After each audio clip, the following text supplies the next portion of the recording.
ఈరోజు పూజా మందిరంలో పద్మం వేసుకుంటున్నాను. ఎందుకంటే ఈ పద్మానికి మన జీవితానికి చాలా దగ్గర సంబంధం ఉంది. జీవితం బుద్భుతప్రాయం అని తెలిసినా ఇదే సత్యమని నమ్ముతూ ఇందులో ఉండే సుఖాల కోసమే వెంపర్లాడుతూ ఉంటాం. నిజానికి పద్మం బురదలో పుట్టే పువ్వు. అందుకే దీనిని పంకజ అంటాము. పద్మం జనించిన ప్రదేశంలో బురద, నీరు ఉంటాయి. కానీ అవేమీ పద్మానికి అంటుకోవు. స్వచ్ఛంగా, నిర్మలంగా, విస్పారితమైన పరిమళాన్ని వెదజల్లుతూ ఉంటుంది. ఎన్ని ప్రతికూలమైన, అవాంఛనీయమైన పరిస్థితులు ఉన్నా వాటిని పట్టించుకోకుండా స్వచ్ఛంగా, పవిత్రంగా, పువ్వులా నవ్వుతూ జీవితాన్ని గడపాలంటే ఈ పద్మాన్నే మనం ఆశ్రయించాలి. పద్మాన్ని ఎందుకు ఆశ్రయించాలంటే దేవతలందరూ కూడా ఈ పద్మాన్నే ఆసనంగా చేసుకుని ఉంటారు.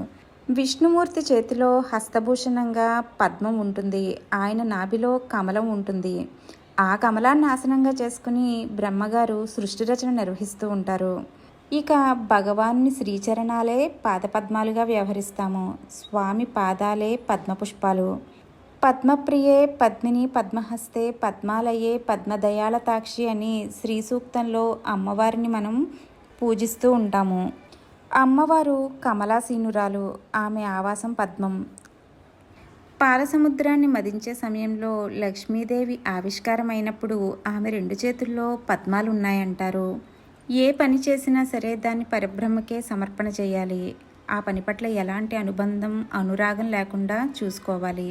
తామరాకు నీటి మధ్యలో ఉన్న ఆ నీరు ఏ విధంగానూ తామరాకును ప్రభావితం చేయలేదు. ఈ సంసారంలో అల్లకల్లోలాలు, అలజడులు అనే జలరాశిలో ఉన్న పద్మపత్రంలా ఉంటే అవేమీ మన మనసుకు సోకవు. దీనినే తామరాకు మీద నీటి బొట్టులా ఉండాలంటారు. ఇలా పద్మాన్ని వేసుకుని వ్యూహలక్ష్మి అమ్మవారిని దాని మీద ఆసీనురాలను చేసి అమ్మవారికి అష్టోత్తర శతనామావళి చదువుకుని ధూప దీపాలతో పూజించుకున్నాను. సాక్షాత్తు వ్యూహలక్ష్మి అమ్మవారు కలియుగ ప్రత్యక్ష దైవమైన వెంకటేశ్వర స్వామి వక్షస్థలం మీద ఉంటారు. మన దృష్టిని బట్టే సృష్టి ఉంటుంది. ఎందుకంటే యద్భావం తద్భవతి అని అంటారు. సాక్షాత్తు అమ్మవారికే పూజ చేసుకుంటున్నామనే భావనతో రూఢీగా చేసుకుంటే అమ్మవారే నిజంగా మన పూజను స్వీకరిస్తారు.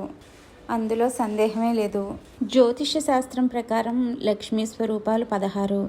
ఆదిలక్ష్మి, ధనలక్ష్మి, ధైర్యలక్ష్మి, విద్యాలక్ష్మి, సంతానలక్ష్మి, గృహలక్ష్మి, రాజ్యలక్ష్మి, మోక్షలక్ష్మి, గజలక్ష్మి, ధ్యానలక్ష్మి, జ్ఞానలక్ష్మి, ఆరోగ్యలక్ష్మి, జయలక్ష్మి, సిద్ధలక్ష్మి, శ్రీలక్ష్మి, విజయలక్ష్మి.